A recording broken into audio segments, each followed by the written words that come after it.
guys, Paige here. I'm so excited to do this first video today for the Virtual Homeschool Co-op. Yay! I love Virtual Homeschool Co-op. It's by this awesome lady, Trish. If you don't know her, she's wonderful. I love her. And also, she did some last year.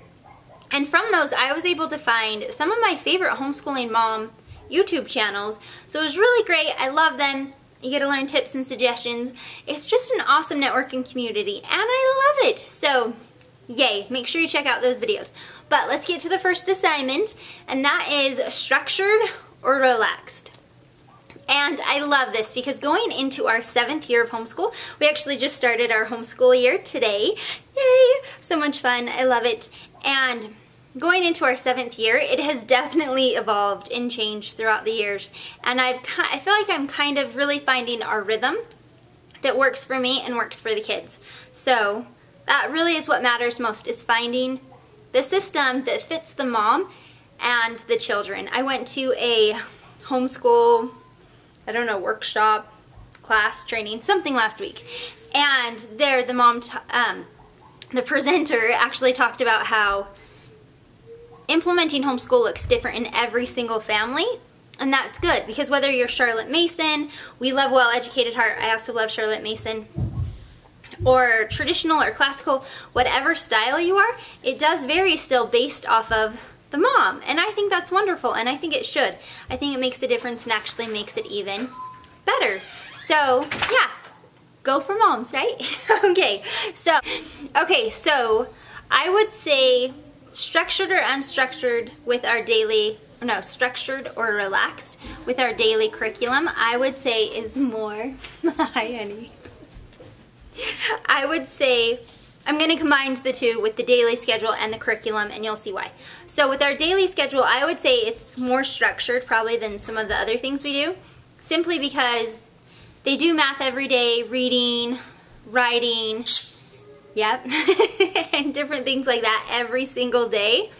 But as far as curriculum goes, I would say that's less structured because I allow them to pick what they want to do. Like, do you want to do a math workbook that day? A math lesson? Do you want to learn a new concept? Do you want to play a math game? Do you want to do a brain activity? Do you want to read Life of Fred? So we have multiple choices that they can pick from to do that subject each day. So while I would say our daily schedule is more structured for us, our curriculum is not as structured because they get to pick. So that one's not structured. Okay, that one's relaxed. I keep saying not structured, unstructured. It's relaxed. Okay, grade levels. I am very relaxed with grade levels simply because, oh, did you like what we did last year? The kids liked school last year.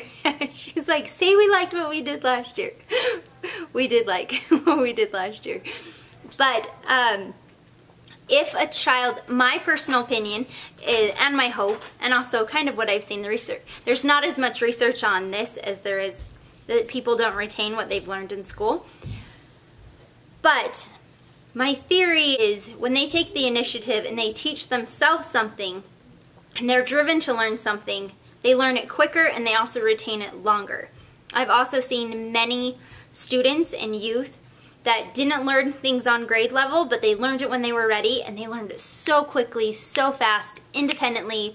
They owned it, and it's awesome. And making sure they're on those levels, that is not a big deal to me. That is to some people, which is great.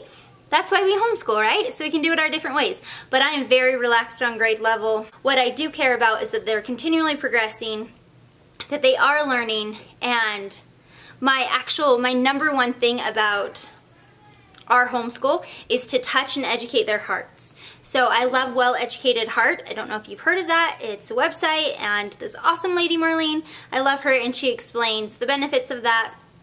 So my number one thing is making sure that we educate and warm their heart and create an atmosphere where the spirit can teach the student.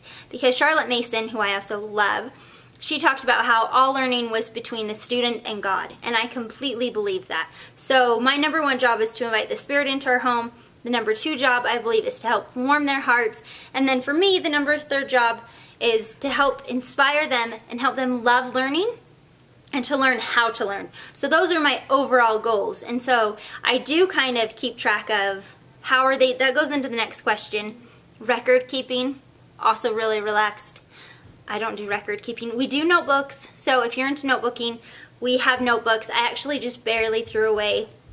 When my kids do finish a curriculum, I was just throwing away even though they were so cute, but I'm like, why do I need all these used curriculums?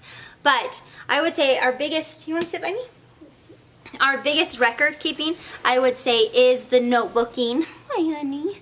Is notebooking. So that's big to me. But when I try to evaluate their school year, I'm evaluating, have they progressed? Has their heart been warmed? Are they loving learning?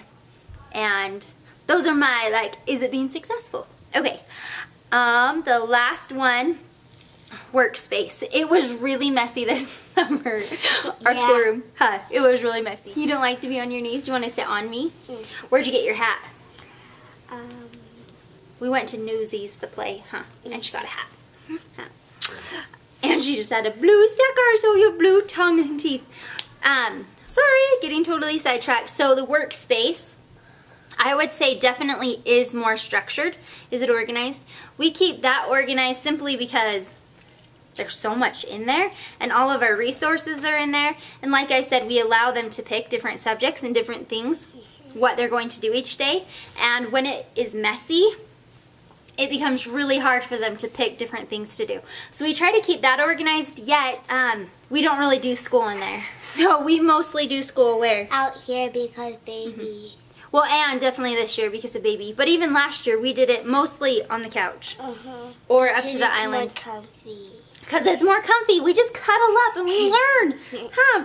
We cuddle and learn. So I like that organized, but we don't really use the schoolroom. So, and like she said, it's also different with who? Christian.